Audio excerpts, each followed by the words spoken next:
êtes dans Au-delà du réel, Histoire mystique, la chaîne qui vous fait découvrir les expériences extraordinaires et mystérieuses. Bien avant d'écouter l'histoire mystique du jour, si vous êtes nouveau sur notre page, je vous invite à vous abonner, à commenter, à liker, à partager et à activer la cloche de notification pour ne rater aucune de nos émissions. Si vous avez des histoires à partager, contactez les numéros affichés à l'écran et envoyez votre histoire par notre vocale WhatsApp et nous la diffuserons sur notre page pour en faire profiter le plus grand nombre. N'oubliez pas que notre objectif est de sensibiliser et d'aider ceux qui nous regardent à éviter des situations similaires tout en offrant une chance aux témoins de trouver des solutions grâce aux réactions en commentaire. Écoutons donc cette histoire. Bonsoir à toute la communauté au-delà du réel. Je suis là ce soir pour vous raconter une histoire qui s'est déroulée au Gabon dans une famille. Et la fille qui nous raconte l'histoire s'appelle Gertrude. C'est dans sa famille, ça s'est passé. Et les parents de Gertrude sont très aisés.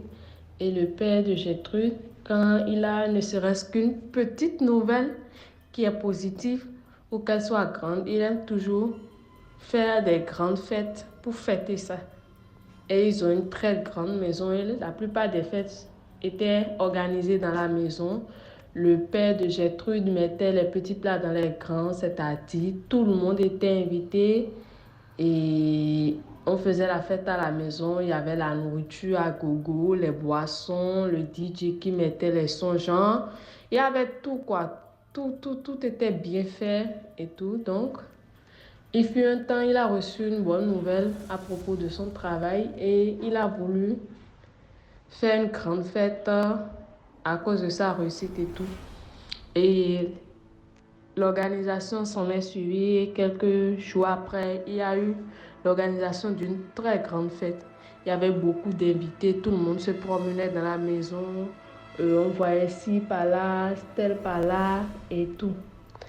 Arrivé à un niveau, on voit une tante qui vient, qui n'a pas été invitée. Et c'est la petite soeur de la maman à Gertrude, c'est-à-dire la tante de Gertrude. Elle vient, elle n'était pas invitée, mais bon, on est en Afrique, on ne peut pas la mettre dehors déjà qu'il y a les autres membres de la famille.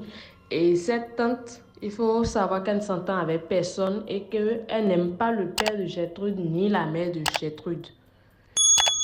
Et on l'a remis une place, elle s'est assise, on l'a servi la nourriture, elle a fait comme tout le monde. Après, on l'a perdu de vue et tout. Les festivités ont continué jusqu'au moment du soir où chacun s'est séparé et a regagné son domicile. Et après un mois comme ça, les disputes ont commencé à la maison pour un rien et pour un tout.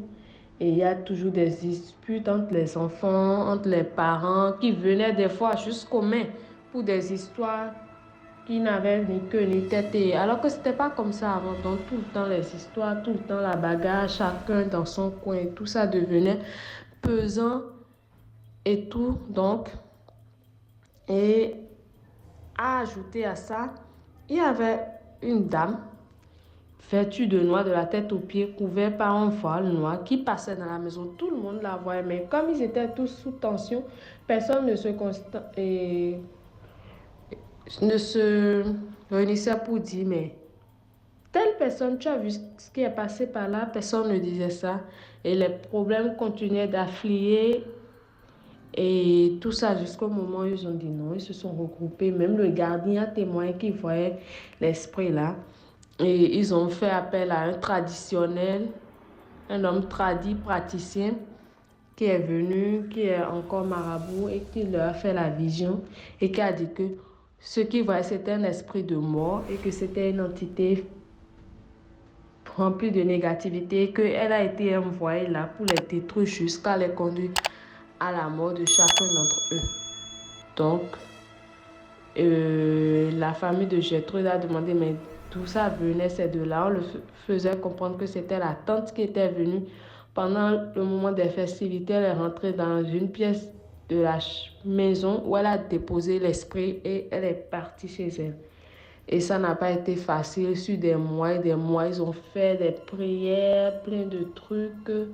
Et finalement, ils ont pu capturer l'esprit et ils ont fait un retour à l'envoyeur, à la tante, qui a reçu son élément mystique qu'elle avait déposé chez eux.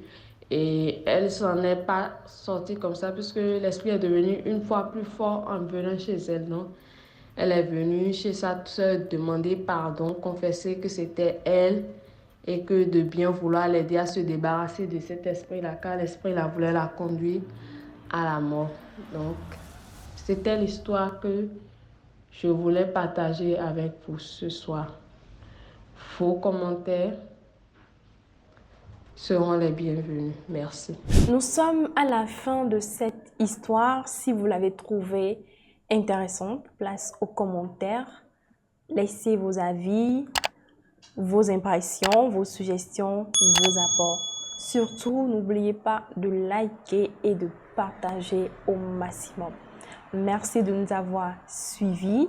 D'ici là, portez-vous bien et à très bientôt pour de nouvelles histoires.